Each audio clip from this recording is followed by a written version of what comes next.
एक दिन एक व्यक्ति जो जीवन के संघर्षों से बहुत पीड़ित था, श्री रमण महर्षि के आश्रम में आया और उसने श्री रमण महर्षि से कहा, भगवान, मेरा जीवन दुखों से भरा हुआ है।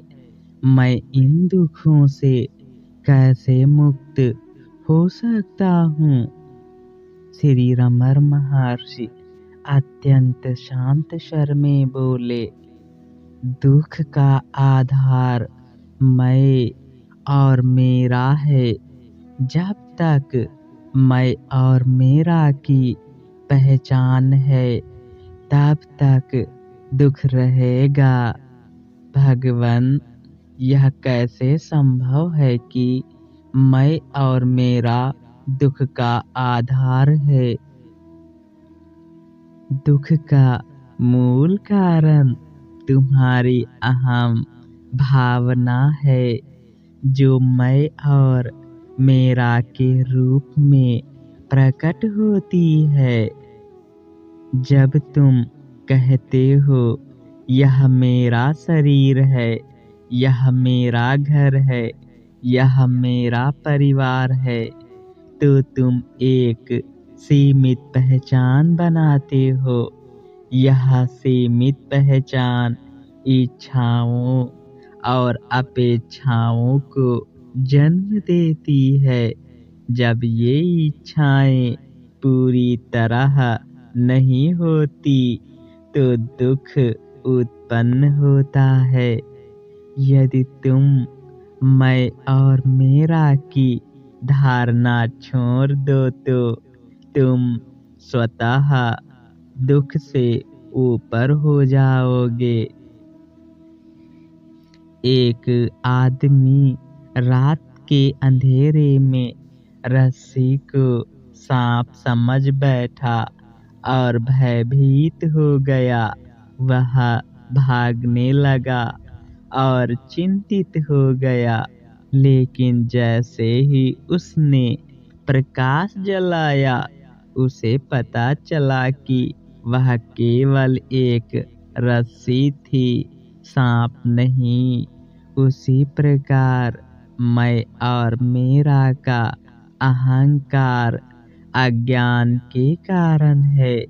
यह अज्ञान ही दुख का कारण बनता है।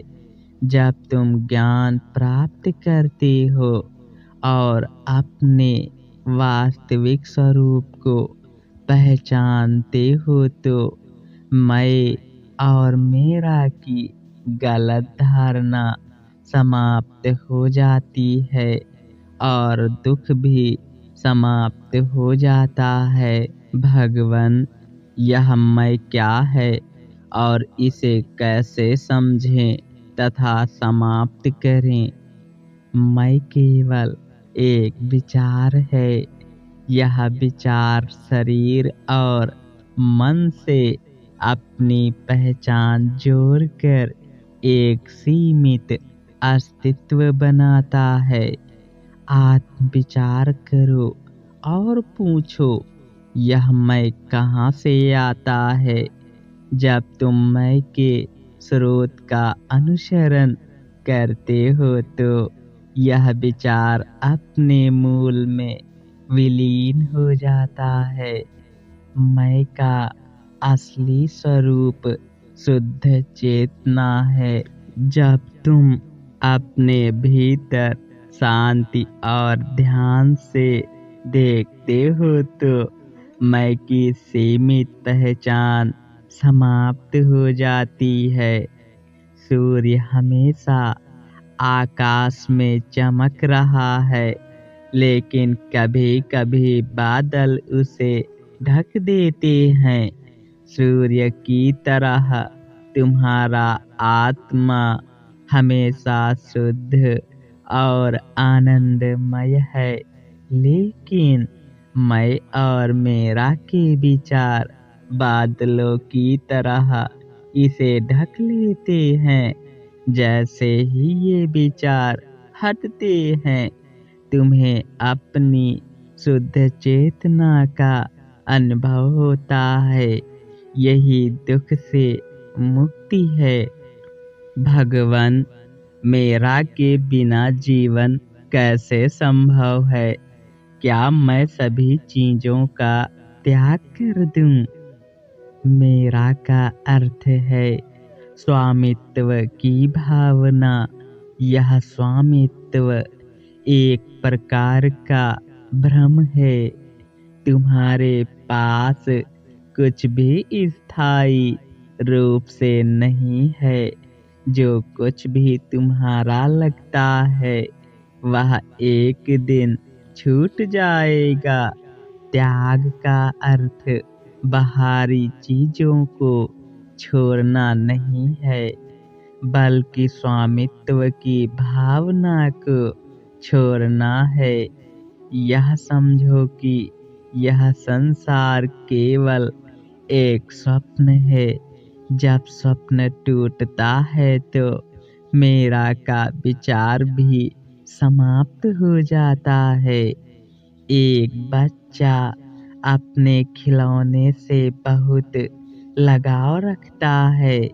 यदि वह टूट जाए तो वह बहुत दुखी हो जाता है। लेकिन जब बच्चा बड़ा होता है तो उसे समझ में आता है कि खिलौना महत्वपूर्ण नहीं था। उसी प्रकार मेरा की भावना एक बच्चे की तरह है। जब तुम आत्मज्ञान प्राप्त करते हो तो तुम समझते हो कि मेरा केवल एक भ्रम है। भगवान, मैं इस ज्ञान को जीवन में कैसे लागू करूं और दुख से मुक्त हो जाऊं? दुख से मुक्ति का मार्ग है आत्मविचार, समर्पण और ध्यान। मैं कौन हूँ? इस प्रश्न को गहराई से पूछो। जब तुम अपने वास्तविक स्वरूप को पहचानते हो तो मैं और मेरा की सीमाएं समाप्त हो जाती हैं। अपने विचारों को शांत करो। मौन में ही आत्मा का अनुभव होता है। अपनी इच्छाओं और स्वामित्व की भावना को ईश्वर के प्रति समर्पित कर दो। जब तुम समर्पण करते हो तो तुम्हारा मन शांत हो जाता है। भविष्य की चिंता और अतीत की स्मृतियाँ मैं और मेरा से उत्पन्न होती हैं। जब तुम वर्तमान में जीते हो तो दुख समाप्त हो जाता है। एक पक्षी दिन भर घोंसले के लिए तिनके इकट्ठा करता है, लेकिन जब रात होती है तो वह सारे तिनके छोड़कर शांतिपूर्वक सो जाता है। तुम्हें भी दिन भर के सारे विचारों और स्वामित्व की भावना को छोड़ देना चाहिए और आत्मा में स्थिर हो जाना चाहिए। यही सच्चा विश्राम है। हम कह सकते हैं, जब तक मैं और मेरा की भावना है तब तक दुख रहेगा। मैं और मेरा केवल विचार है। आत्म विचार से इन विचारों को समाप्त किया जा सकता है। अपने वास्तविक स्वरूप को पहचानना चाहिए, जो शुद्ध चेतना है। जब हम अपने वास्तविक स्वरूप को पहचान जाते हैं तो हम देखते हैं कि दुख का कोई अस्तित्व नहीं है। दुख केवल एक स्वप्न है। जब हम जागते हैं तो शिव स्वरूप आनंद और शांति हमारा वास्तविक अनुभव बन जाता है। हरि ओम।